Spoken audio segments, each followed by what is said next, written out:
I've been here the whole time. My name is Nelio Cuomo Costa.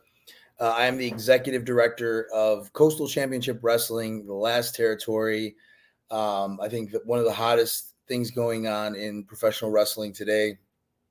And this has been a really heavy week. It's been a really heavy month for the company, for myself. A few days ago, someone who has been very instrumental in my professional wrestling life, in as a mentor, in my life in general, a really amazing guy, the Taskmaster Kevin Sullivan, someone who I really do believe to be, um, top five wrestling minds, geniuses in professional wrestling in the world today.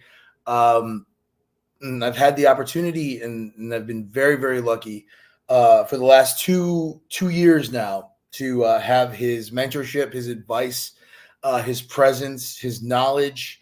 Um, working behind the scenes, putting together the rebrand of Championship Wrestling from Florida, which has been a blast. It has been a pleasure, but also in the inner workings of what we do here at Coastal Championship Wrestling. So I don't like to throw back the curtain too much.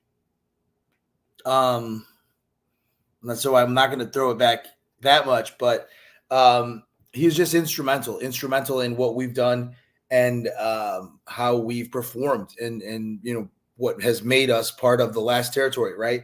The Florida territory. The Florida territory has always incredibly been important. Championship Wrestling from Florida, Eddie Graham, Dusty Rhodes, Steve Kern, and Kevin Sullivan. You put all those names there on top of countless others.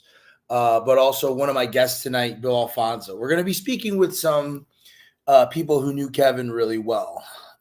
Kevin Sullivan is Boston at heart. He is Boston. His accent was Boston. He was Boston. He loved the Red Sox. He's an East Coast guy. He was an East Coast guy. And he died in Boston, which is, it's poetic.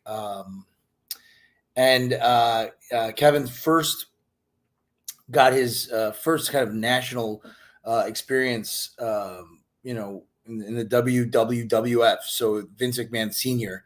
I think it was like 1974 or 1973, something like that.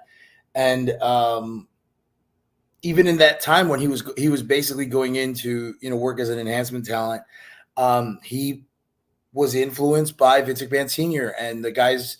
And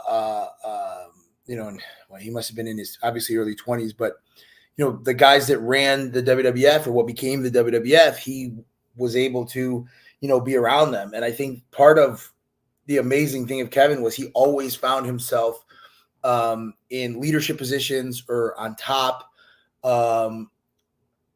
in every single major company, it feels like, because going from the East Coast to where I believe he made Kevin Sullivan, he made the demonic character that is so good and was so well thought out that a lot of people thought it was him, to the point where you have a 73-year-old man walking by him, and there are people who are afraid of him, and there are people who are still afraid of him.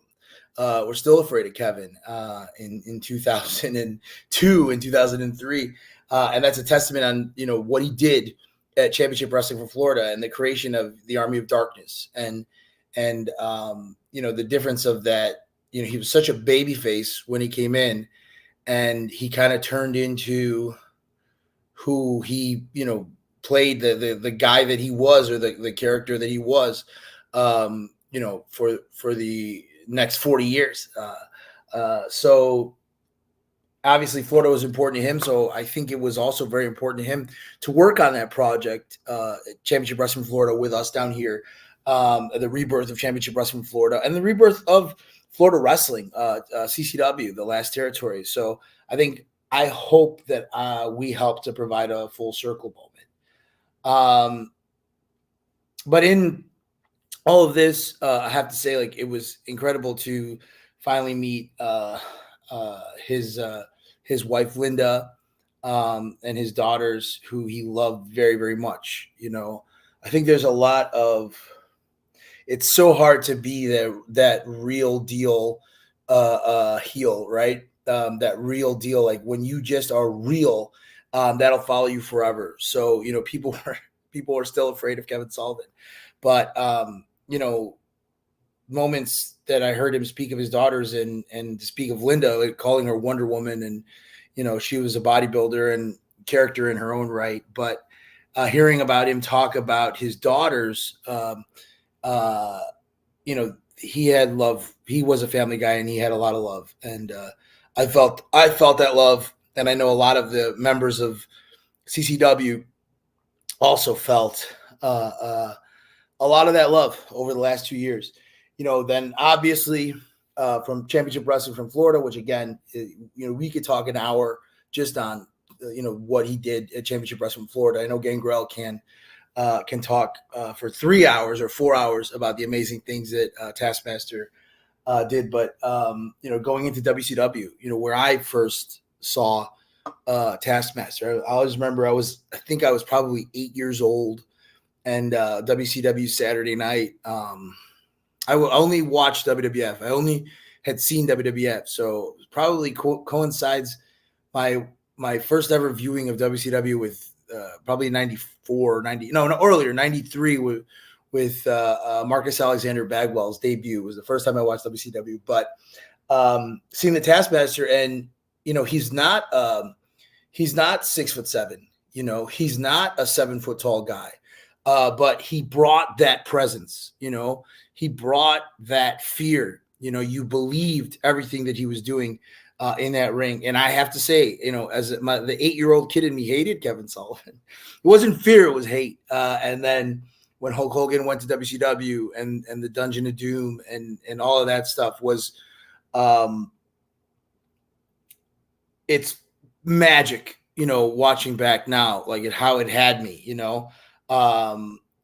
so, my first, as a fan, seeing Kevin Sullivan, I hated the guy. And then, of course, you talk about that, WCW beat the WWF. And that's when Kevin Sullivan was and I truly believe, because it was before the NWO, that was when Kevin Sullivan was firmly in control of the creative direction of that company. So you have a guy with an incredible mind who knew how to manage incredible egos at the helm, and it took a lot of money, but I really do believe that Kevin was a major force in WCW being what WCW was. Without a guy like Kevin, it wasn't possible.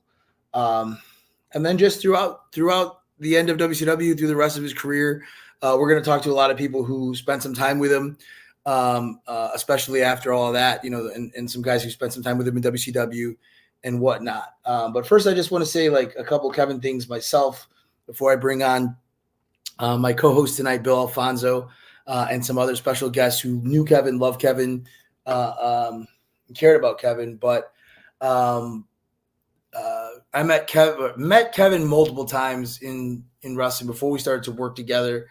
And it was August 2022 was the first time that he came into CCW on an official capacity. And the thing about Kevin is he cares so much about the minute details of what we put together.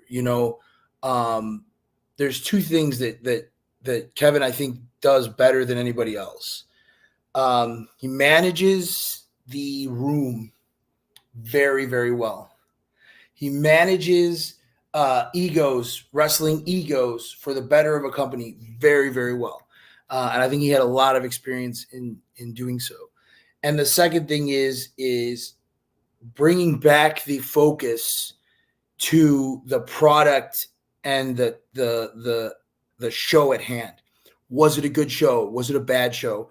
The most important moments, and there's been some great times when we had a lot of fun, Kevin and I, but the best moments were driving or in an airplane or spending some time and breaking down the actual cards. Was the show good enough? How do the fans really react? Because when you put together a show or you're a part of a show, you get this natural high in professional wrestling. You're just stoked to be a part of this, right? Because at heart, we're all still just happy to be here, right? Well, Kevin, I think he was able to because he still had that in him. He was able to transcend that and be a lot more detail oriented. So I think if you look at what CCW has been his biggest influences, no bad shows, no bad moments. And if there was a bad moment, we're moving on from that moment. And how are we going to move on from that moment? And when it comes down to speaking individually to the wrestlers and talking to them and talking to, to fans and all that type of stuff, he was just so locked in to an attention to detail, and I'm going to miss him. There has been one major disagreement, one fight that me and Kevin Sullivan ever had in our entire lives. And that I am a Cabernet Sauvignon drinker and he is a Merlot drinker. So for tonight, we're drinking Merlot, cheap Merlot from a gas station with the top to screw off, because that's what we would do. I'm not a Zin guy. Otherwise, I'd have a Zin. I'd be doing a Zin right now. Okay. So first, I'm going to bring on Fonzie's having a little bit of a technical difficulty. Who would have figured that out? First, I want to bring on. Oh wait, Fonzie's coming in right now. So let me bring on Fonzie in just a second here. But Kevin, we're drinking Merlot tonight for you. We're talking about Kevin Sullivan. We're talking about some stories. A couple people that couldn't be available, but they wanted to be a part of this. One of the guys that worked with Kevin with us currently in the WWE, Blake Chadwick, he wanted to read a quote about what he felt about Kevin and his time working with Kevin and his time with us. And I wish I had a better Blake Chadwick impression. I don't have a good Blake Chadwick impression. He knew all the players. He knew all the stories. And he was invested. He was as invested in the product as anyone else on the show. He took it seriously. And he knew that and he made it feel like it was a big deal. I'm always going to miss him.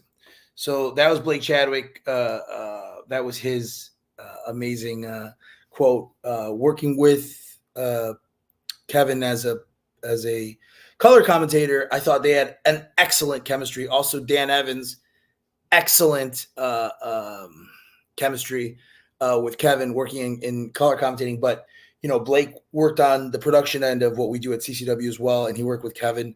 And that's an amazing quote. Kevin loved. One story before I can bring Fonzie on. I'll bring some guys. There's a great story. There's some stories obviously where you're not going to be able to tell, but I think one of the funniest Kevin stories is we spent a week in. There's actually two aspects of this story. We spent a week in Los Angeles for WrestleMania. We were in discussions with a television company and a television station. And there's two parts of the story. Or there's probably that whole week we probably had an incredible – probably was 10 stories I can think of that entire week. But I'm going to pick two. And one of them was in our orientation for the filming and for the show. It was myself, it was Gangrel, it was Kevin. And we're kind of being orientated by a couple of the producers on the show. And they're talking to us for about 45 minutes. And it comes to a point where they start kind of speaking negatively. They spoke negatively briefly about the WWE. And, of course, that's a no-no. I mean, that's just a no-no. And Kevin shot back. And Kevin didn't care who he was in the room with. He didn't care if it was a television producer. He didn't care if he was a station owner. Kevin did not care. His presence was, if he really feels a certain way, he's going to tell you. And I'll just always remember him just giving it back. What the hell have you done? What have you done? Well, WrestleMania, there's going to be a stadium of about 200,000 people watching wrestling over the next 2 days, and you're in a room talking, shit about him. And of course, like, my heart stopped, but he commanded that respect. He was the type of guy that you just didn't BS. He also was the type of guy who needed to be in the airport 5 hours before a plane for some reason. Like it was like if Kevin's flight was at 7 o'clock at noon, he'd be like, how are we getting to the airport? How are we getting to the airport? We got to make our logistics of the airport. It's like we have 7 hours, okay? So the last day in LA, it was a 10 a.m. flight. We're staying in Anaheim, and one of the younger wrestlers. I'm not going to say who. One of the younger wrestlers. I'll be there at 5:30 a.m. Kevin will be at LAX by 6:30 max. 6:45. You have 3 hours before your flight. No problem. And me and we're at an Airbnb together, like a 7-bedroom Airbnb, and me and Ariel are two rooms away from Kevin. And 5 a.m. in the morning, I just hear it. You're screwed up, and you screwed up, kid. And he let this wrestler have it because the wrestler was out drunk until 4 a.m. So he couldn't take him to the airport. And so Kevin busts the door open and he goes, "Wake up, boys. He's screwed up. And I'm stuck here." And of course, I'm waking up in pure shock. And it was just so funny because he felt the wrath of Kevin Sullivan. So for about an hour, and of course, I drove him. I jumped in the car. It's like, Kevin, I'll gladly drive you, and B, we have plenty of time to get there.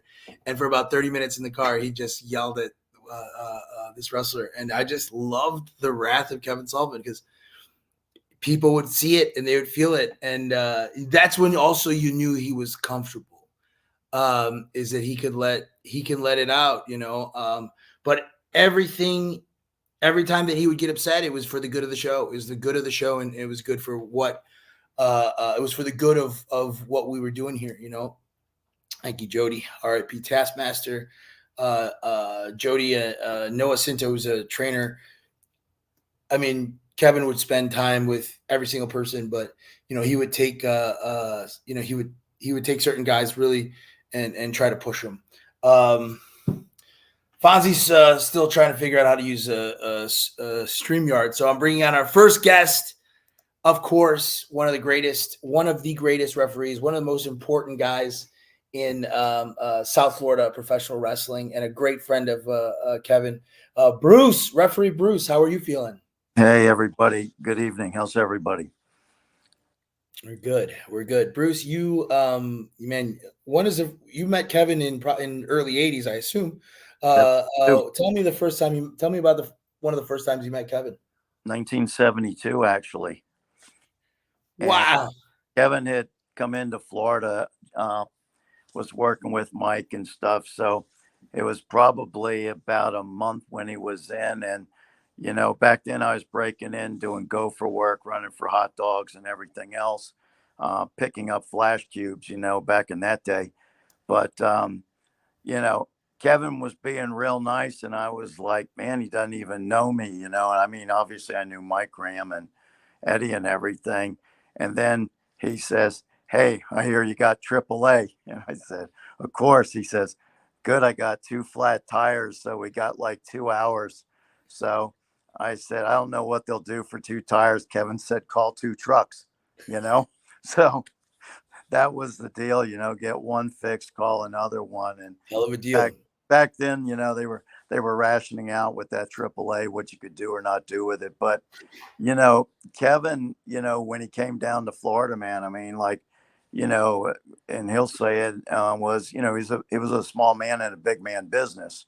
But, Kevin was into the bodybuilding and everything. And like, I remember Mike Graham going like, "He's Kevin, you're going to have to lose some weight or something because you're making me look too small," because Kevin was really ripped, So, but, Kevin, he was always creative, even like in his early years. Like, Eddie was a tremendous finish man. And when he put the finishes down, everyone usually took it and that was Eddie and that's it. So do what Eddie says. But Kevin would sometimes surprise Eddie with something that, was a little above Eddie's creation, and Eddie would add it in, or or Eddie would say, well, not this week, but let's do it next week, and Eddie did. So, you know, Kevin, there, I wouldn't want to say anybody's gifted, because you learn this business, you understand it.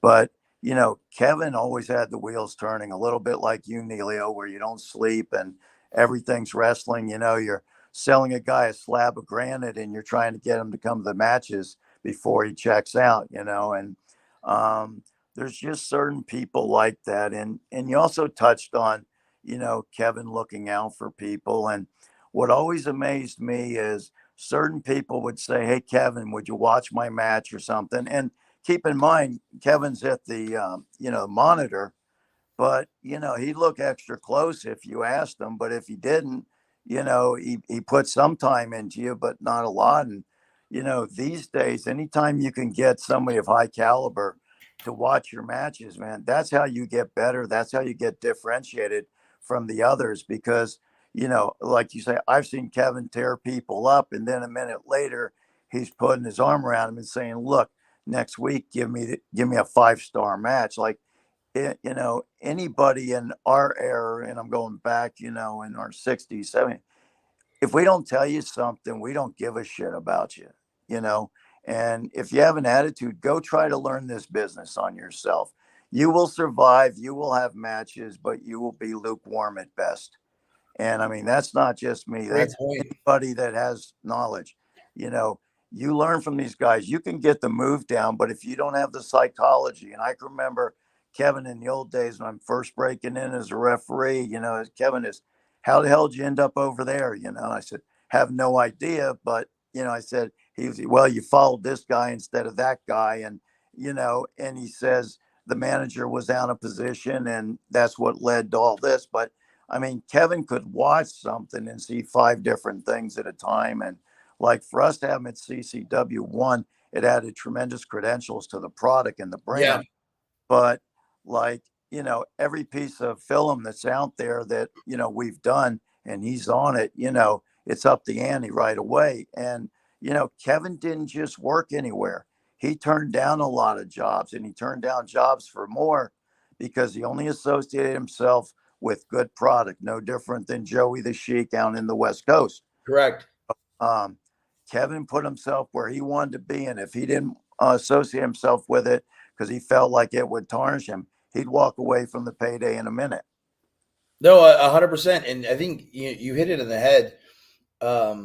Man, there's a perfect example. Is we had I can't remember exactly which bash it was, but it was a bash. It was a fine bash because there was no bad bash of the bruise. It was a fine bash, but it didn't have the same umph. And Kevin just was nuts, and we talked about it for 2 hours, and then we watched it the next day. And one of his explanation to me, he says, never two bad shows, because he was around when WCW, he said it happens so quickly. 2 bad pay-per-view shows in a row, or 2 or 3, and what happens is you start to trend downward. You can't do that. And he put that into my head, like you can't put yourself in autopilot. And he was never on autopilot. So You I don't think get that. also, You don't go ahead, get go ahead. a second chance, because once the crowd starts going down, you have a whole crowd to bring back, not one or two Correct. people. You were talking about, his contribution at WCW. They ran Raw 3 years where he beat Vince. Yeah. Oh, and that was And before, so a lot of people equate it to the NWO Hogan. No, it was before before that. that. Yes. Yeah, it was before that. And Kevin is like, and I don't say, I don't know how to explain it, but he is so good at incepting ideas. Like it's an inception. Like Yeah. he told me about it. Would like you see now when you watch like a million documentaries about WCW, but they talk about how Hogan didn't want to turn heel, and it was the night, and he stayed at Kevin's house the night before, and all that type of stuff. So that whole idea, how it was explained to me by Kevin, was that was a total inception. Of course, they wanted Hulk to turn heel. It was just they needed it to be Hulk's idea because people knew that it was time, so he came to him and said, you got to let out some of the darkness in Hulkamania, do a little test run. And he talked about a time where the easiest way to get to Hulk was you start talking about someone else. So Kevin said, oh, Sting's going to be the hottest thing out there. When we turn Sting, he's going to be the hottest thing out there. The hottest thing. I can't wait to get Sting as the leader of this faction. I can't wait. And then, of course, the story where Hogan calls Eric Bischoff to a Thunder in Paradise, and he goes, brother, I think you got the leader right here, right? Well, that was inception. That was Kevin knowing what he needed. And instead of saying, Hulk, it's got to be you. The baby face stick is getting old. It's not as hot as it used to be. Instead, he goes to him, and he knew Hulk, right? So, I watched Kevin over and over at our shows when he's giving the finish and he's giving the show, and it's putting it back on guys. And it was so smart. And it's a different level, and I've spoken to guys in major companies, and that's something that's missing today. I think he would have been great in All Elite Wrestling. He'd been great in WWE today because of that ability to talk around a subject and make it feel like it was your idea. He's done it to me where he'll mention a guy and something, and then I'll come to him and I'll say, hey, we should do this. And he goes, oh, Ken, I love that idea. But he could have just come out and said it, but he made it feel like my idea because then I'd be completely on board, Yeah. Creative manipulation. I love it. No, in a good way, it really was, people say he was he was demonic or whatever. He had a little bit of that psychic ability on you, but I think it was just being in a position of leadership 50 years in professional wrestling, right? That's got to do something, And if you own something and it's yours, you protect it better and you develop it better. I mean, I can give you the same idea or you give someone the same idea, but when they own it and it's theirs, they don't want to fail, Correct. Otherwise they can say, well, Nelio, you gave me the idea and it didn't work. It didn't work. Yeah, exactly. Yeah, no, you hit it on the head. Well, and talk about that too. Like Kevin would be as mad about a show doing poorly creatively than I would be. And I feel like that's something that people, and I'm sure it's learned, when I'm sure he went to Eddie Graham when there was a bad Championship Wrestling Florida show, and he was probably angrier about it than Eddie was. And I think that was something that, was the reason why he was always in leadership, is because he like when you got the wrath of Kevin. Oh, you don't need to hear it twice. You got it the first you time. you heard it, you go, oh yeah, but also like he he cared. He really did care. So like you said, if he would go to an idea for Eddie Graham, I'm sure, if Eddie's out there thinking that's my idea, he's gonna push it and he's gonna do his thing. But no, I think I think it was great. And I Bruce, I know you saw him near the end too, and there was a little bit of suffering going on, and I know we were a little. I was very optimistic. I think I'm just the ultimate optimistic, but it's bittersweet in that we lost someone who was amazing, but also, there was some suffering and whatnot. The everyone around the difference is with somebody like Kevin for 50 years, like, he's experienced so many people and so many people have experienced him. And there's not a whole lot of people that can say that. And, Kevin was genuinely willing to help people and put in the time and extra hours. And, you and him kind of ran the same insomnia deal, where staying up, like, start talking about wrestling and he'll go till somebody drops, and, we're very fortunate because, like I said, everything he did is added to the brand and, and credibility and everything out there. So we're very blessed. 100%. Before we let you go, Bruce, my co-host is 25 minutes late. Bringing on the manager of champions. I think he was having a few birthday drinks, Daddy. How you feeling? Hey, kid. Hey, Giant. Representing Giant and Bruce Owens. I used to watch you on black and white TV when I was a kid. I'm doing great, man. I'm doing fantastic. Had a good day yesterday, my 67th birthday. We've been thinking about Kevin all week. And just going through some pics. I sent you some, Giant. Hopefully you can put I them know up. I'm gonna put some of those up, Fonzie, in a second. But I wanted to. We've been talking about Kevin now, but obviously want to do a happy birthday. And Thank you. you guys had a little angle pretty recently. You know, that was 6 months ago. You and Kevin, and I had a moment. You know, because Kevin came, reversed the decision. You got in his face. I had a moment where I said, "Man, do the fans want to see Fonzie and Sullivan one time?" You know. Wow. Can you believe it? I And I'll met refer. Kevin in 1980. That was 44 years ago. Crazy. Wow. It is crazy. And we're still working together. We were still working together just recently this year. It is crazy. Fonzie, we talked a little, just a couple of Kevin stories as well, and Bruce met Kevin, I think, in the early 70s.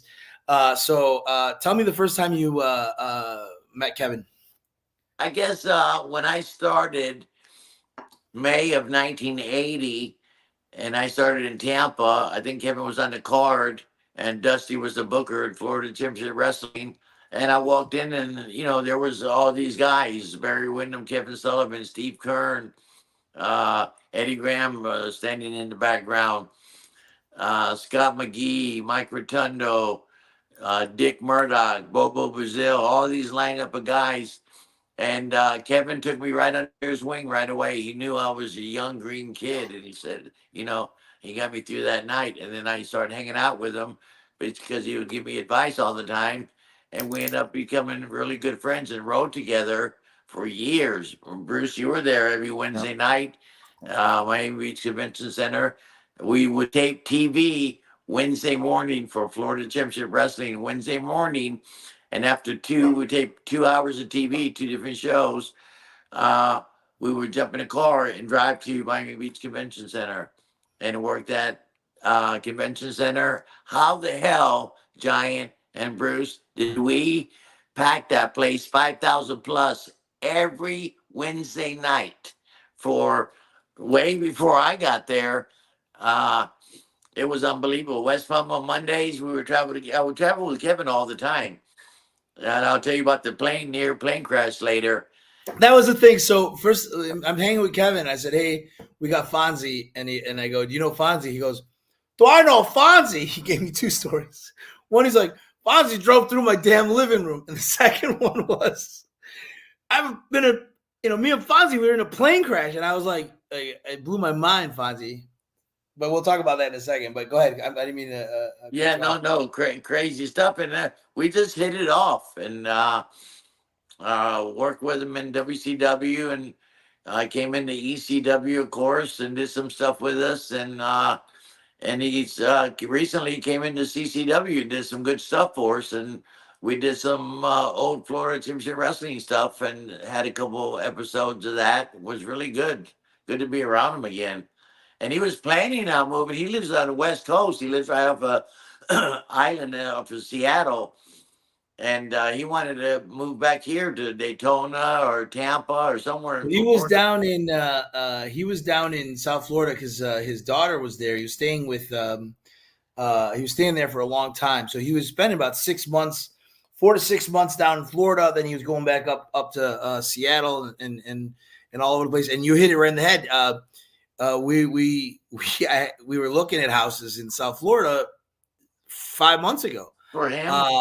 And for him, yeah. I mean, I and he was excited to do that, and and then everything happened. But we were, Fonzie, you bring a presence and a credibility, and it's such a good time. And then I always see you guys as the light in the dark, the mom and the dad.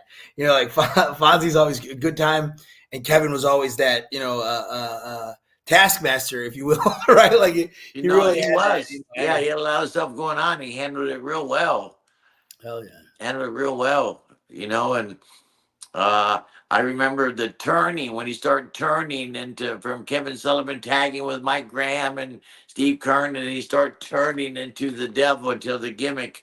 And brought Mark Lewin out of the sea, the purple haze from the sea. Yes. Wow, what we're crazy talking, stuff. Fonzie, we're talking about the purple haze. I'm going to add the new purple haze. Bruce, I'm going to let you go. I love you. Thanks, Bruce. Hey, thanks for the birthday shout out yesterday too. I got it. All right. Hey, love and respect, guys. You take care. Thanks, Bruce. I'll see you soon. We have before I have a Boudin. I have the Steak Master, but before we go to the Steak Master, I gotta bring on Mr. Andrew Anderson, a guy who spent so much time. Anderson. Andrew What's Anderson, going on, guys? Hey, kid. What's going on, guys? Happy belated birthday, Fonzie. Thank you, brother. The guy who's, I think you've had more Merlot with Kevin than I have, probably, for sure. Oh my God, spending a lot of time together. A lot of time. I mean, he was like Kevin was to me was like sort of like being with my dad. You know, I mean, it was life changed. You know what I'm saying? I mean, he took me under his wing, God, almost 25 years ago. And the same with me, exactly. I told you, Giant took me see, under his wing. Fonzie, you could tell Nelio that, and Nelio, you'd understand this too, because he sort of did it with you as well. He started to do it with you. If Kevin liked you, he was around you all the time. Yeah. You know, and he'd start with just telling you stories. Yep. And the stories would get more and more intricate and obscene sometimes. Insane. Yeah. Stuff that you can never say, but they're so good. I wonder about that. And I know Linda, his wife's an author, right? So Linda's an author, but some of the stories I couldn't say here, but man, they better not. Linda knows most of the stories. Linda knows most disappear. Someone's funny you should say. I just got off the phone with Linda. Linda got hit with a not so much a double whammy, but a double whammy because she just had to put their dog Maya down last night. Man. Yeah. So that was a tough one. Maya was a good pit bull. She was a cute dog, and I got to tell you, Mick Foley's been wonderful to the family. He's been on the phone with Nicole on a regular basis. He messaged me a few times. You know, I mean, a lot of the boys have been, really, really, really, stepped up. You know, I mean, it's tough because I mean, Kevin was a guy who he didn't like everybody. He didn't like everybody. He was cordial and very polite to everyone, but he didn't like everybody. Right. You think he was on the quiet side, but he wasn't. He just didn't. He didn't like you. He was. But it actually means more when you're connected with a guy like that because he didn't give it away. You know what I mean? It was a lot harder. It was a lot harder to get on Kevin's good side, and it was. I've seen guys barely because Gangrel has told me some other stories too. Like I barely saw that Kevin, but he can be a tough guy. He can be an angry guy.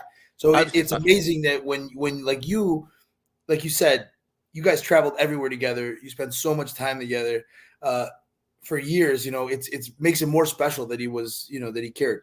Nelio, I realized when I did the Busted Open podcast. The day Kevin, the morning that Kevin passed, I realized at that point when I was getting on it that I wrestled on 5 continents with Kevin. Wow. I wrestled on 5 continents with him. He got me booked, and him and Barbarian were the reasons why I got booked on all these shows. They booked me. They were the bookers, and they put me on all those shows. I mean, it's just. I mean, I'm having a tough time. And I'll be it's honest the with same thing for me. He got me booked. I was at Florida Championship Wrestling, and he helped put a show on with the Rock's dad, Rocky Johnson, and his mom, Aloha Stadium. Yep. And it was half of it was sold. They just used the one half. Peter Maria honored show, and he got me booked on that, and also got me booked at the Roberto Clemente Stadium, sold out for Carlos Colon, which was pretty cool. Wow! So that the Hawaiian shows were phenomenal. Kevin would tell me about how great they were. He would tell me stories about Hawaii I loved with oh my God, Curtis Iakea's necklace. Yes, King Curtis. That story with King Curtis and his necklace. And, the cosmic cookie. The cosmic cookie. And look, I mean, I'm not like this anymore, but I had a time where I was a universal mind, universal mind, and to just to hear the stories of surfing and the stuff that he did with Curtis Iakea and all that great stuff. Like, it warms my heart, you know, like. Here's a real short story. So that weekend of Aloha Stadium, half of it sold out. We went upstairs. Kevin took me upstairs, top of the hotel, and there's Rocky Johnson, Peter Maria's daughter, and The Rock sitting over there as a young kid doing cartwheels, walking on his hands. You know, now he's a big star. But then King Curtis, he was the only guy that was allowed to sell merchandise on the beat because he's grandfathered in because of his background. He's, you know, he's real Hawaiian, whatever.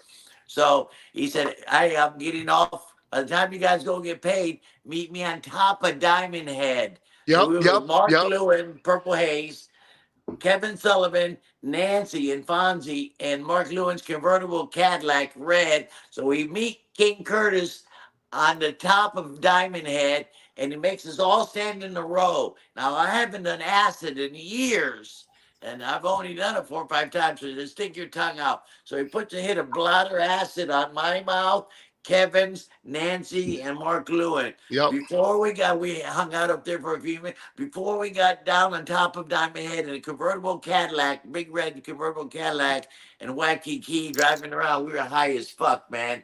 It was... you know, that's just one of the stories. That's just, that sounds amazing. Yeah.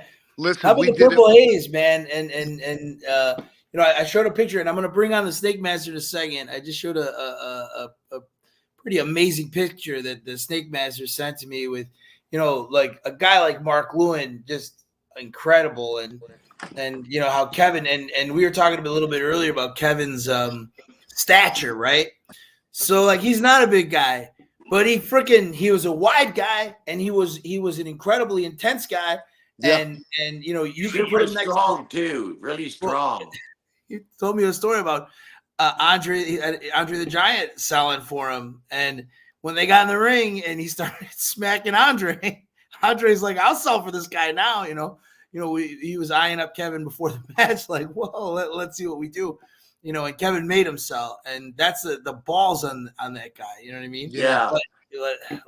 But the look, you know, and I'm gonna bring on in a second, but just the look, like, such an incredible look that Kevin had. He was a little guy in the picture. Let me bring him on right now, Jeff. I know he's been waiting to jump on. Abudadeen, the Snake Master. How are you feeling? What's up, Jeff? I'm great. How are you, Nelio? I'm. The news was horrible. You know, we saw Kevin together the day before that he went back to Boston, Jeff, and it's funny. Like, the morning, I got the text I got when he passed from Linda, and she didn't mention that he passed, but I figured something was wrong. And then it was Andrew's message, and then underneath was Gangrel going, "Did you just get a message from Andrew?" And we just couldn't believe it. And that day, I was wrecked that day, and I'm sure you're wrecked too. How are you feeling, Jeff? I'm okay, definitely wrecked. And I just want to wish my brother a belated happy birthday, Fonzie. Thanks, Jeff. Thanks, Abudadeen. And Jeff was a big part of Florida Championship Wrestling, and Kevin, the Snake Master, and all the snakes. And there's a great picture right there. And Mark Lewin, and man, he was right in there with us for several years. Jeff was a big part of us. A lot of great stories and memories. Yes, absolutely. Not only was he providing the snakes, fantastic snakes, he provided, you know, he was very cool. And Jeff loves the business like we do, guys. Absolutely. He loves it. 40 years, I love it. And Andrew, I still haven't met you. Yeah, I know. We never met physically, man. We've been talking for about 15 years already, so. Something like that. Yeah. And you're getting old, so I better do it quick. Yeah. Jeff, tell me one of the first times you met Kevin. One of the first times was at the Miami Beach Convention Center, backstage. He had a match. I had a snake with me.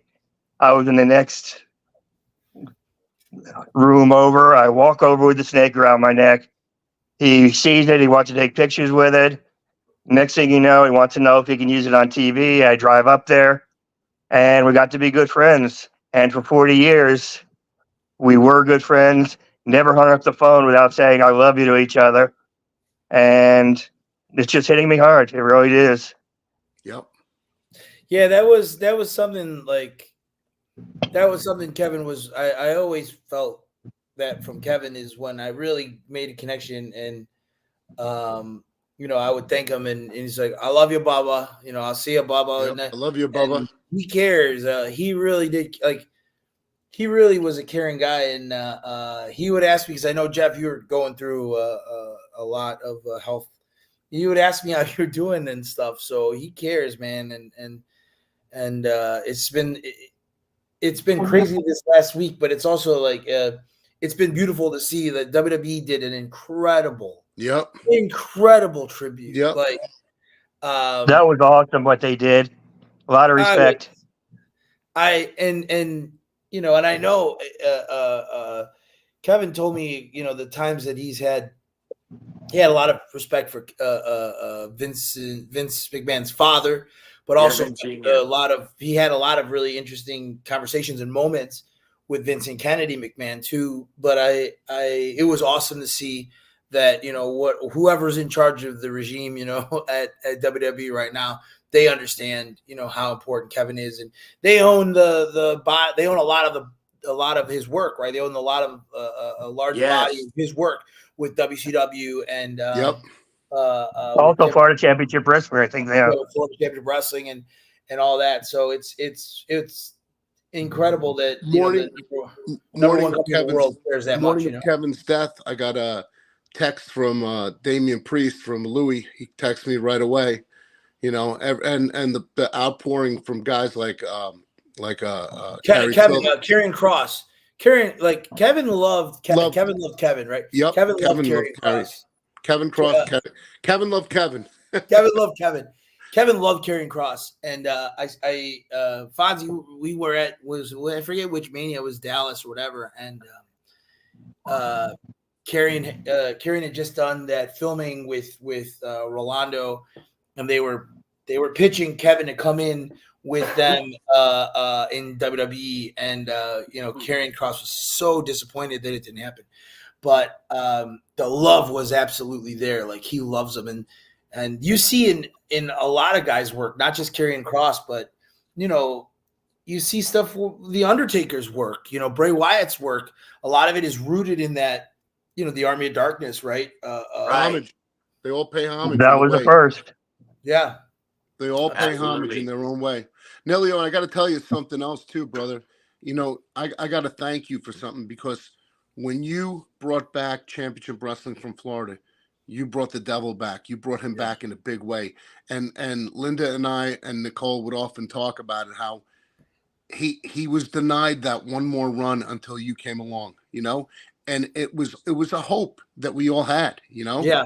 And you pulled it off. And it was something for Kevin that made him feel good, because Kevin never got that job. And for 25, almost 30 years, he never got that job back. And he was always looking to get that job back. He wanted one more major run to do something significant. So he always talked about it. Yep. He suffered a lot with depression over that. Yeah. He wasn't, it took its toll on him. I mean, for years, he loved the business so much.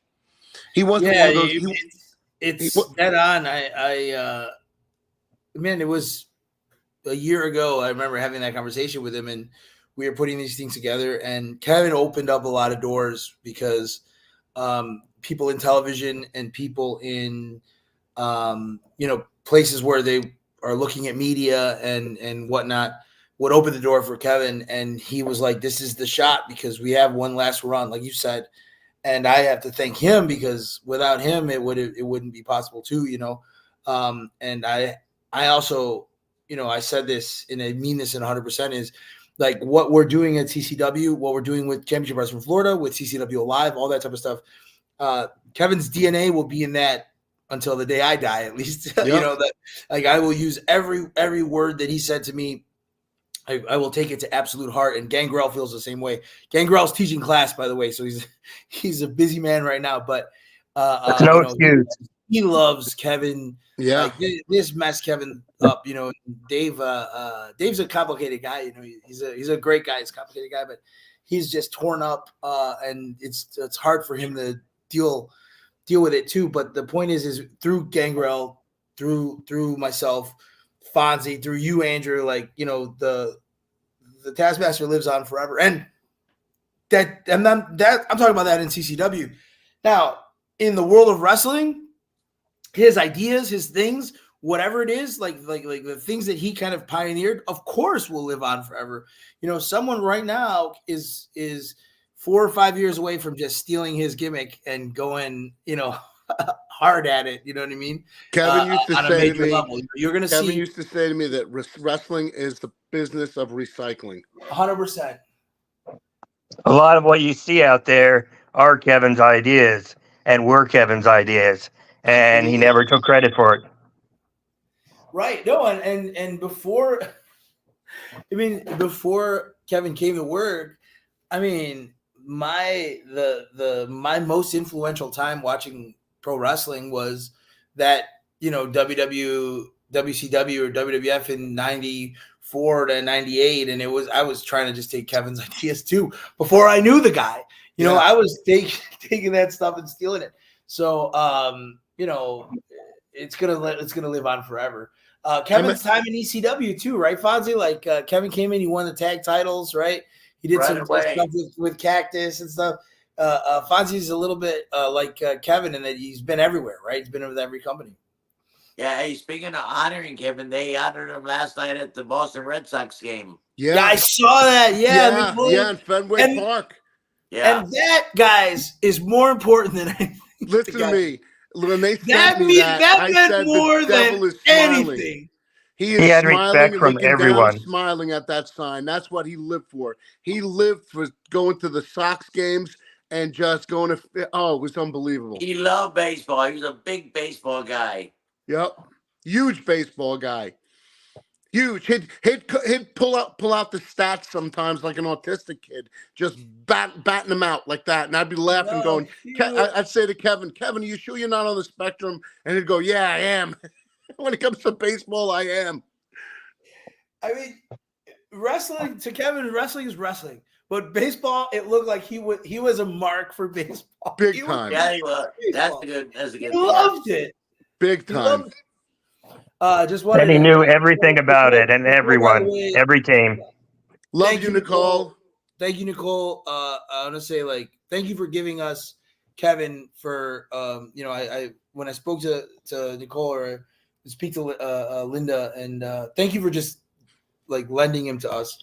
Nelio, I want to say something. Let me tell you, Nicole, I'm gonna cry. Nicole is a fucking saint. That girl, that woman took care of her dad like nobody else. Like nobody else. I know it. Nobody else. For sure. She was a diamond in the rough, and Linda's a jewel, and Bianca. Those girls took care of their dad, and Linda took care of him. I'm gonna tell you, you guys all knew him, but you guys didn't know him like I knew him. He was a pain in the fucking balls. He was a stubborn pain in the fucking balls. He could drive you to fucking drink because the devil wasn't too far away from his own character. And he would drive you fucking nuts, But you know what? He was so stubborn, and he had his ways, set in his ways, and he wouldn't break them. And you have to love him for that, Like Linda said, to his last breath, he was fighting. He was fighting, man. He was fighting. Yeah. He was my best friend, guys. Simple as that. That's Kevin for you. I don't know if I can say this or not, but I think personally we lost a national hero. We did. Oh yeah, for sure. And for sure, in the sports entertainment wrestling business, we lost a national treasure. He was an icon. He was an icon. And he. I'm glad the three of you were here. I wish Dave was here too. I wish David was here. He just took the class picture. But go ahead, continue. I'm telling him, hey, jump on here. And Fidel Sierra too loved him. Dave Sierra loved him so much. Oh yeah. there were certain guys that Kevin was family with, you know, that we were like so fucking tight, you know. Definitely Dave. I and love Dave and Paula. Dave and Paul are great. Yeah, Dave was sobbing on the phone when I called him. So that morning, it's been tough, you know. I mean, it's been tough, and you know, Kevin had a bunch of ideas that he still wanted to do. He came up with an idea. The last idea he pitched to me. He pitched an idea of having me, PCO, Boogeyman, and Dave do a new Army of Darkness. I love it. PCO's down in Fort Lauderdale. Yep. When I was compiling that video montage of everyone wishing Kevin well wishes and everything. Did he get to see that video?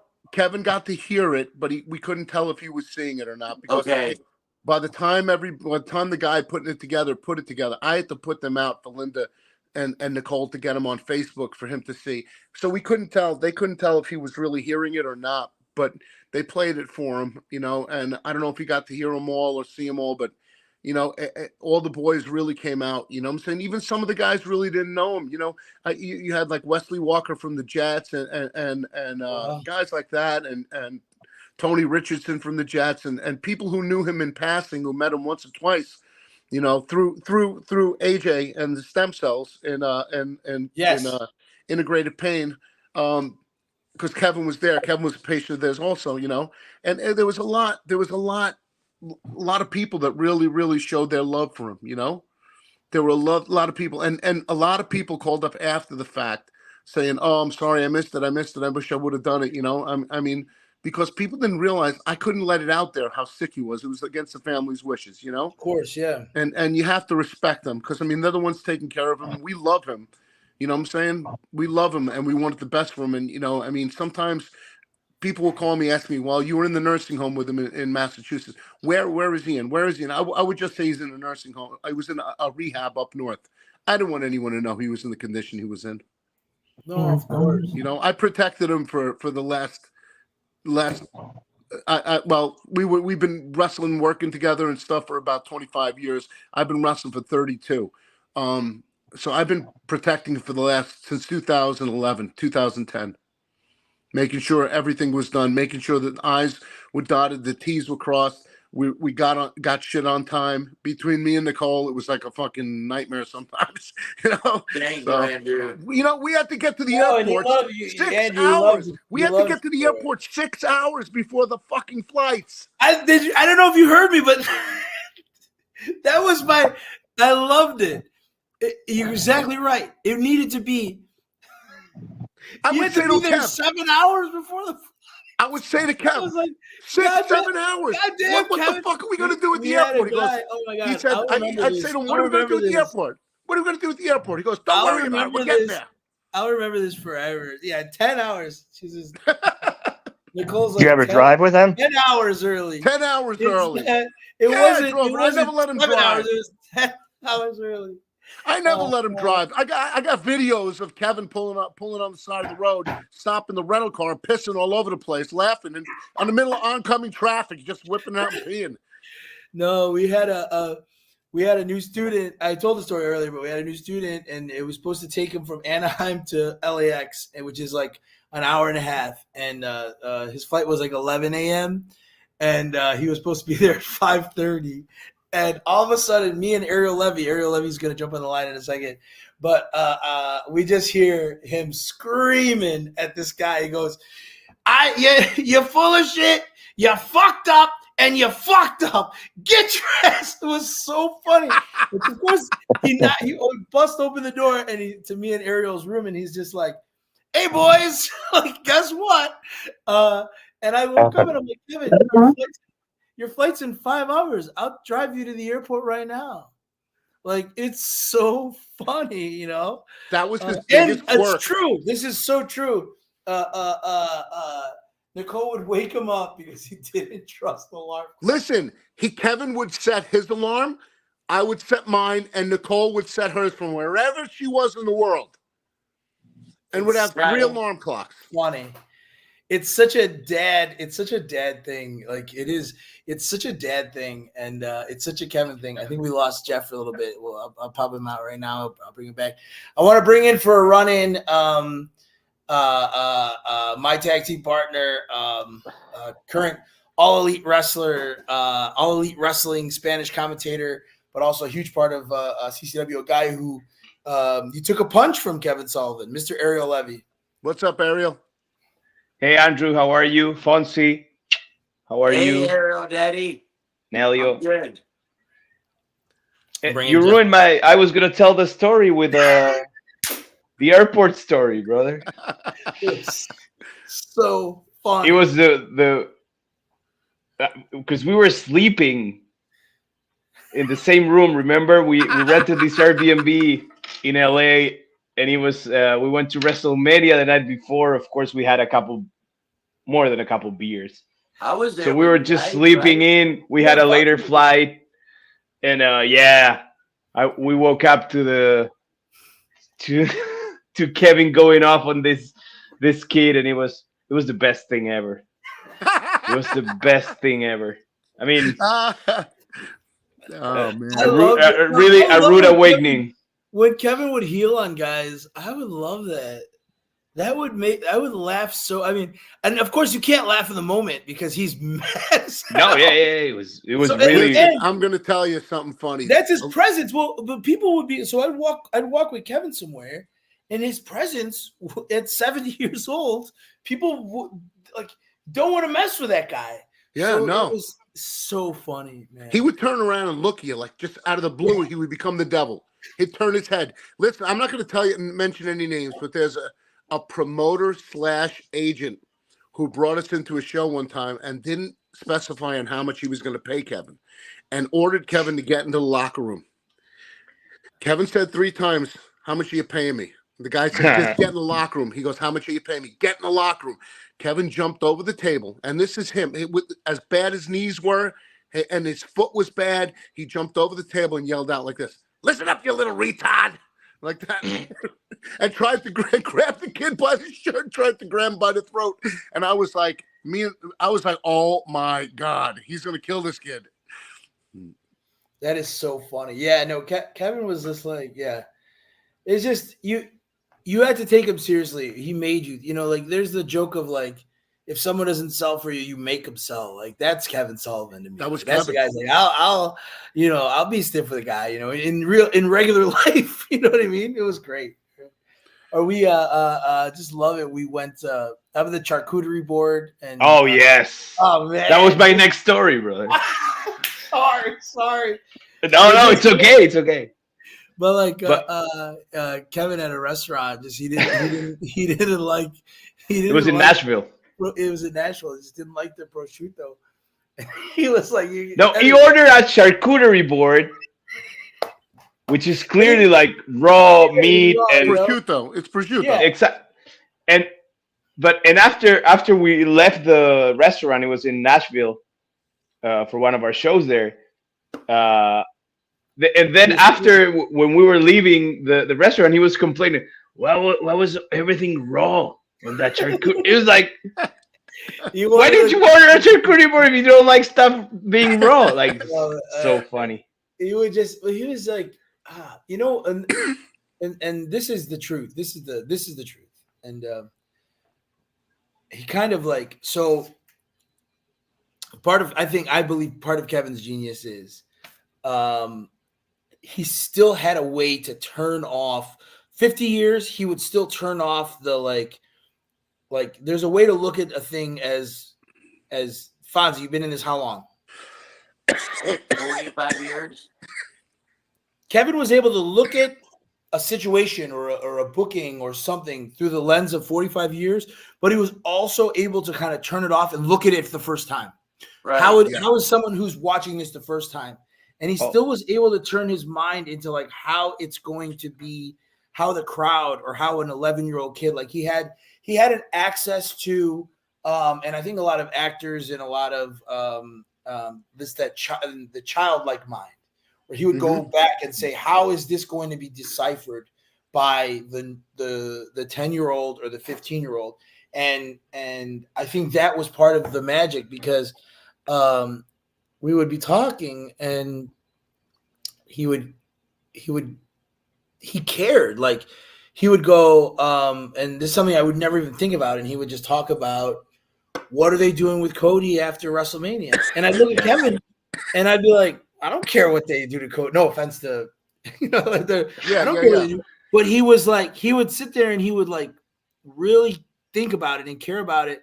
And he would really like, he would play with that in his own mind on how it should be done. And it was part of his, I think, really part of his genius to like be able to look at something and say, okay, they're doing this angle. How is that? You know, he had a different style to look at things and be able to, you know, that I think most people lose once they've been doing it for 2 years, let alone 40 years, right? And he could see kind of predict the future, because I remember him telling me, he met Vince a few times. He was telling me in the 90s, he said, Fonzie, I told Vince to take, I don't know if this is true or not, probably is. He said, I told Vince to take the word wrestling out of WWF, you know, the World Wrestling Federation, because you're more entertainment. Vince, this is Kevin talking. Vince, you want the doctor, his wife, and the 2 kids at ringside. You're sports entertainment.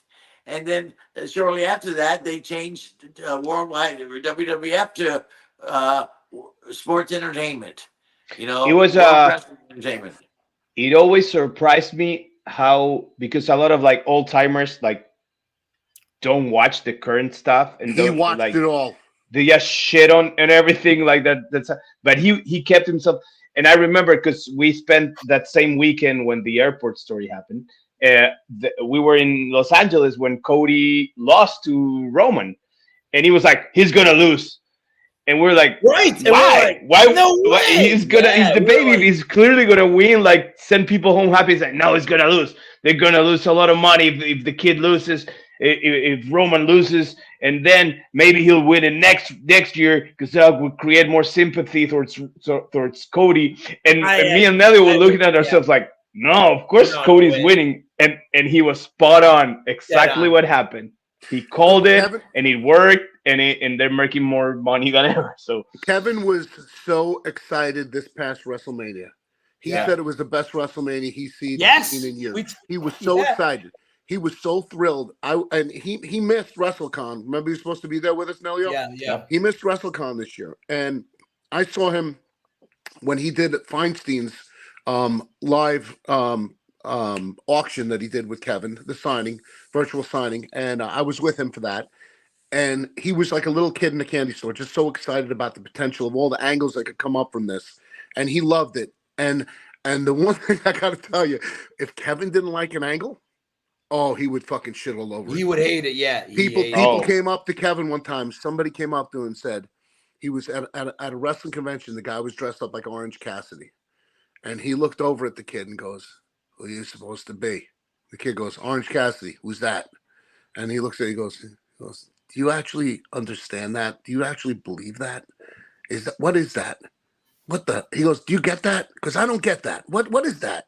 And he would get so, every time Orange Cassidy's gimmick would come on TV, he would get so angry. No, but he was also trying to like he wanted to hear from the kid too. Like he wanted to hear. Yeah, he wanted to know what the kids saw in it that would make him like the character. You know, because Kevin was inquisitive. He never left his inquisitive mind. He always like looked at something and tried to figure it out, and that's what kept him, I think, relevant through years of change. Right? And the wrestling that, that Kevin started said, with versus now is a different journey entirely. You know? Yeah, like Ariel said, he would watch the new product, and he would watch all the spots and watch everything, see what worked and what didn't work. You know, I mean, because he was like that. That was him. He was very analytical. Yeah, and also for like bringing it to our shows, like because we have had a lot of like veterans and old timers or whatever you want to call them, with not nearly as much as like, of course, like legendary status as Kevin, and they would come and watch the show and be like, "Oh, you guys are amazing," whatever. but you can tell they were full of shit. They wouldn't see it. They wouldn't see any match, and they would just like, of course, getting their money and going Yep, home, yep, whatever. Right. for They the were just payoff. But putting over Kevin, because they had to. but Kevin would see every match. Of course, he did. It also did commentary and stuff for us, and of course, he did that amazing special guest referee spot that I was. Punched you in the face, Daddy. Yeah, he punched me in the face because I was wearing his Taskmaster paint on my face I just to love make it. him mad. But he would like nitpick every single match. I remember him. Yeah. I'm not gonna say any names, but I remember him going off on one of our wrestlers, and yeah, so he wasn't afraid to, like, he wasn't those kind of like guys that workers that would show up with this carny attitude, like that would show up and be like, oh yeah, everything is great, you have like this the next WWE, whatever. He wouldn't He would sugarcoat come it. and give you an honest feedback, and that was really awesome. He I'm wouldn't not gonna sugarcoat it. say who, spot but I on. know 2 hours. It's hot in the brewery. 2 hours. He's there. Yeah. He's doing commentating, and I'm downstairs at the brewery, and I'm getting my stuff together, and the door swings open, and I see him, and he looks at me and he goes, "What the fuck is he?" And I don't know who he's talking about. I was like, he's like, he can't. And he started going off, and I said, he's back there, dude. And so it was match 3 for the next hour and a half. All I'm sure he was thinking about was to go at, and the guy made a mistake. Like, he did something dumb, but Kevin wanted to hear it right from him. So for an hour, he was stewing. He was doing commentary. But the second that door opened, he was wondering where that guy is because he wanted to tell him. And, Yeah. and it helped him. It helped that guy. He wasn't going there to, of He course, wasn't going there to shit on him. He was going there to make him on better. there. The next time, you never do this again. You never do this again. Yep. Yeah, because I remember the next show he came and this kid worked, and he was like, oh yeah, much better, whatever. I remember him making him change his finish. He thought the finish was dumb. Bruce mentioned earlier when we had Bruce on that Kevin worked like that, and Gangrel works like that too. Is he'll swing it back around, like he'll go and he'll give you hell, but then when the improvements are there, he'll make you feel that way. What I mean? So all the time. I think that's an important thing. Ariel, any last words before I switch you out? Oh no, like that I feel very proud and thanks to, like, of course I'm always thankful about CCW, because I wouldn't have the position that I have right now if it wasn't because of CCW. And also because of CCW, I got to work with the Taskmaster and pick his brain, and of course it wasn't like what I really liked about Kevin as a person, not even as a legend in wrestling. Like, he would ask me a lot of, like, we would have a lot of like conversations. He would ask me a lot of stuff about Chile and the culture. Yes. And he was a really like a world-rounded man, and of course he liked all the occult stuff about all the countries. So he would ask me about stuff like that from Chile. So that I really like. That's the thing that I mostly cherish. I mean, of course, the wrestling part is awesome and it's great, and it was amazing to even share the ring with him as a special guest referee. But the fact that he was interested enough, like, to know, like, about me and about myself, my country, my family, whatever, we would have like this really like heartwarming conversations, and yeah, so yeah, a lot of love for the great Kevin Sullivan, and thanks again, CCW, for giving me the opportunity to spend some really cool time with him. No, love you, kid, man. We'll talk. Thanks, Ariel, brother. Thanks, Ariel. He hit it on the head. The best conversations that I would have with Kevin were about like life in the universe and like the occult or aliens or what happens in the future. And it's cool because, like, Fonzie, we talk about wrestling, we talk about life, we talk about whatever. man, Kevin really was a universal mind. You know what I mean? Like he Yeah. really thought in you know. I'm gonna bring Jeff Snakemasters back on, but also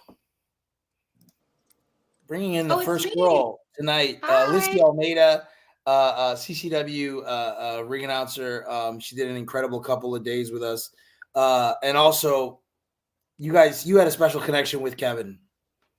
Yeah. So Kevin and I, when we first met, obviously, like I grew up a very big wrestling fan. I watched WCW growing up, and of course I knew who he was, but it was just such a pleasure to really get to know him as a human being. So of course I had to. I was just saying Boston. Hey, you guys are both from Boston. Yeah. So like immediately when I told him I'm from Boston, he's like, "Oh, really? Where?" And I was like, "I'm from Dorchester." And then his eyes perked up and he got like even happier. And I was telling him, and like we're actually like from the same area, so we really had such a good bond from that. And just like talking about like just little Bostonisms. And I think like, you know, being down here, obviously there's a lot of people from the north, but sometimes it's really hard to find people that are from your neighborhood where you grew up.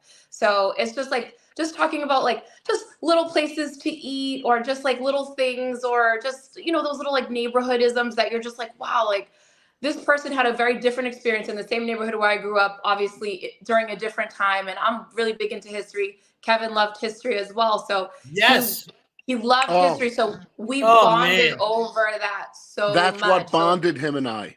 That's how we met in 1992. We bonded over history. We were both history 100%. buffs. Yeah. No, so history.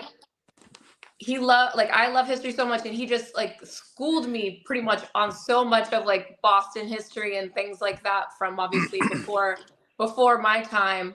And you know how many times Kevin would go, "Did you know?" And then he would throw a crazy history to me, and I look at him and I'd be like, "No," but also like how did you wouldn't even be talking about that, like he would just throw like a random fact into the conversation once in a while. Like he was just like so wonderful to be around. Like I'm Cape Verdean, so like our we speak like a Portuguese dialect, and he shared with me, he's like, you know, my landlord growing up was their family spoke Portuguese, so I spoke Portuguese when I was a kid. And I'm like, oh my gosh, that was like, so like we just had like so many like little things that we bonded over. And he was so welcoming to me.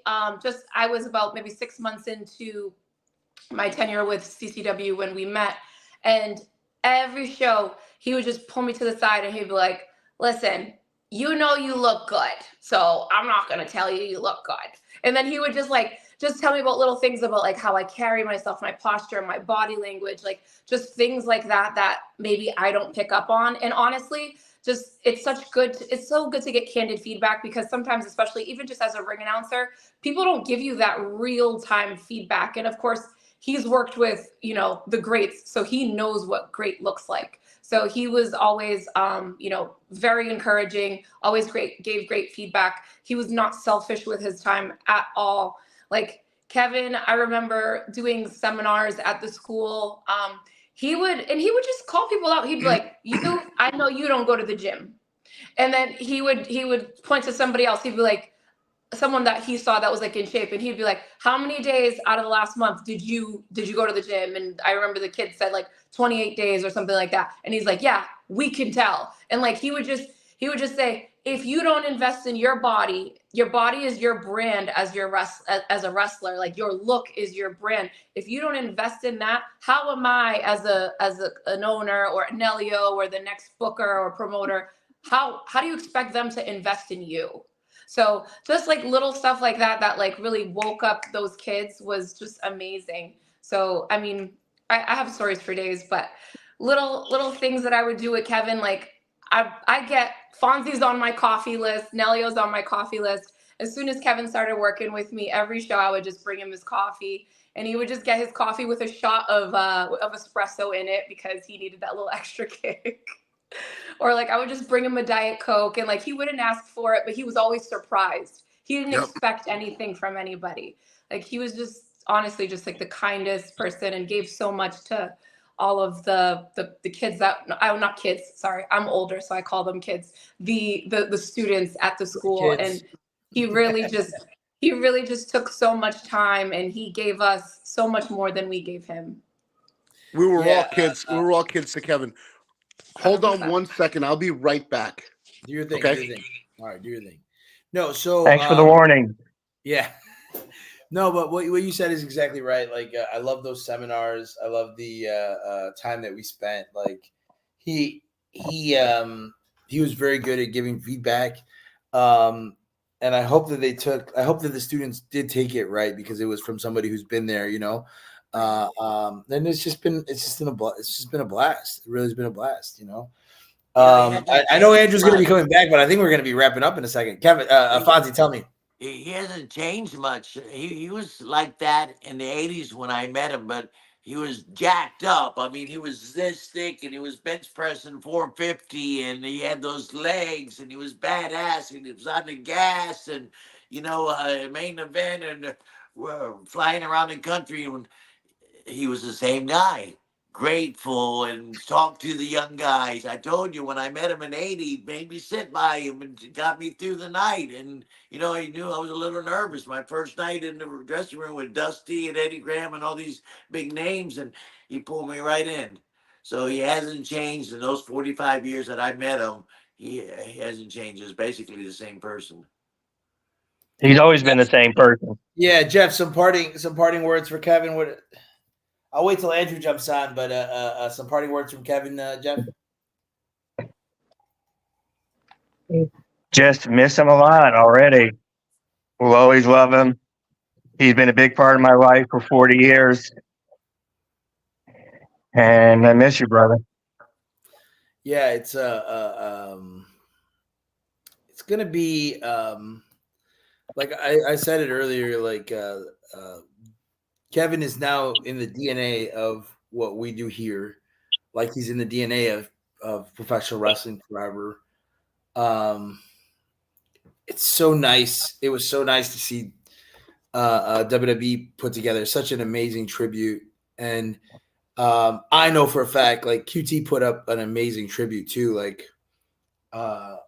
Kevin didn't know, like, 2 years ago, right? So Kevin didn't know too much about QT, and he showed up one day and he watched QT Marshall do this seminar, and he grabs QT and he just goes like, he's never heard someone try to teach what it's like to be a natural.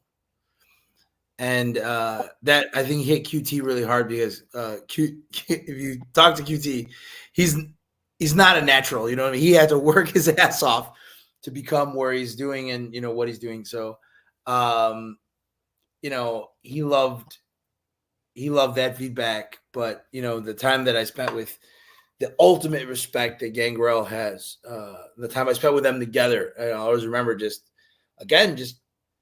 drinking a ton of Merlot. I drink Cabernet. Kevin's drinking Merlot, just drinking and listening to so much, you know, so much amazing knowledge. I think I can speak briefly for Gangrel on this, and that it was like, it hurt him a lot, and he loves Kevin more than anything.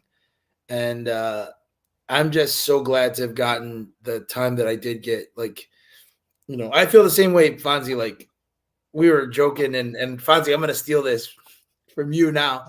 I'm going to steal this forever. I said, Fonzie, we were talking, and it's like, Fonzie, I want to go,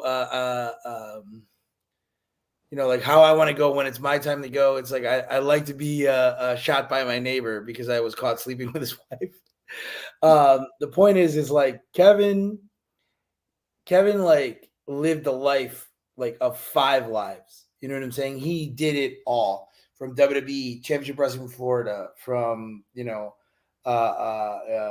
MLW, Ring of Honor, like the things that he did, and the people that he completely that he influenced and that he loved. You know, like I am just happy to be one of those people. And you know, it's bittersweet because, you know, it was horrible to see him go, and it is horrible to see him go, but it was also beautiful to think about the life that he had, you know. So Andrew needs to jump on now because I want to give him some parting words too. But Fonzie, any parting words? I cried like a baby when I heard the news. It was terrible, and I had to hold her hand. We did the 10 bell salute the other night in Kissimmee. Uh, it's unusual, you know, and everybody passes, and we've seen a lot, but this one was a hard one for me, guys, and what a great guy, and I was um, lucky to spend first part of my career every day, 7 days a week, 30 days a month, 364 days a year with Kevin. Crazy. Christmas night at my Bayfront Center in St. Pete, Kevin had a loser leave town with Dusty Rhodes, and here comes Jake the Snake dressed like Santa Claus, and Ken the gimmick, and Kevin knocked Dusty out, covered him 1, 2, 3, sold out Bayfront Center December 25th. Then we all went out for cocktails and had a nice Christmas late dinner, but it was very cool. So I got to spend a lot of time with Kevin, and I'm blessed for it. Thanks, Kevin. Thank you, Kevin. Yeah, and final thank you has to go to Bianca, has to go to Nicole, who's been listening, and his family, and Linda, for, like I said, letting us have him for a little bit. And you were his passion. You know, his family was his passion. Like talking about scuba diving with his daughters was his passion, and talking about he would call Linda Wonder Woman. Said how, you know, his wife left $1 million on the table because she wasn't a worker, because she was so great and so amazing. And thank you for, you know, you guys are the ones that are dealing with this more than anybody, but thank you for giving us Kevin a little bit in CCW, but also thank you for giving him to the wrestling world, because you know, it was really important. And Andrew, I love you. We're going to cut this short, but Andrew left. I don't know if he's in the bathroom or something, but I want to thank Andrew too, because like he's Kevin's son. You know, he's you know, he's a great guy. But thank you guys. Like I said, thank you for everyone for. I got him. Thank God. I wanted Andrew to have the last word. Andrew, you get the last word. Okay. Final parting thoughts. My parting thoughts are: listen, first of all, I want to thank Fonzie. That get well wish you did for him was one of the best ever. All right. I want to thank everybody who left the get well wish for Kevin, for the family. Jeff, awesome. Thank you. Nelio, you were on the phone with me through all that stuff. Thank you so much for all you did for Kevin and for me, but especially for Kevin. You gave him that hope. You gave him you gave him what he wanted. You know, he wanted that one last run, and it may not have been a big WWE run. It may not have been a new AEW thing, you know. And I'll just never forget when somebody called Kevin, said, "Congratulations, you're a producer in AEW." It was wrong, Kevin Sullivan. He called me back, goes, "Can you believe this fucking shit?" So fucking heated, you know. And then when they fired him, I remember that. When they fired him, he called me up flipping out. "Can you believe they called me up thinking they fired my ass?" They put a picture of me. He called me so mad. Oh. They put a fucking picture of me like I got fucking. Yep. He was so pissed off. But I want to thank you guys. And I want to thank Nicole for taking such good care of your dad. Yes. Bianca for taking care of her dad. Yes. Linda for being there for everything, and being a beautiful wife to him. And I want to thank all you guys and all the wrestling fans. And I'm looking forward to coming back and maybe bringing some of the devil back to CCW on a regular basis. You know, I love you guys, man, and thank you for all you did for Kevin. Thanks, Andrew. Kevin lives on with you. Kevin lives on with us, and thank you, everybody. You know, I don't even want Summer Glories on Saturday. I don't want to plug anything because this is about Kevin. Plug it. Kevin would say Summer Glories on Saturday. It's going to be amazing, but this is not what it's about. It's about Kevin. So thank you guys so much. Thank you, Andrew. Thank you, Fonzie. Thank you, Bruce Owens. Thank you, Lizzie. Thank you, Ariel. Thank you, Snake Master. Thank you, Bianca. Thank you, Nicole. You know, thank you, Linda. Thank you guys so much, and thank you guys. Thank you, Kevin, for. Thank you, Nelio. Thank you guys, but thank you, Kevin, for making this journey a lot more fun and putting a lot, like, You gave me a lot of, Kevin, you gave me a lot of things to think about. And I probably will have to process a lot of the stuff we spoke about for the rest of our lives. But I love you. I love you guys. And you make this dream amazing. I appreciate you. Thank you for letting me be a part of this, man. It means a lot.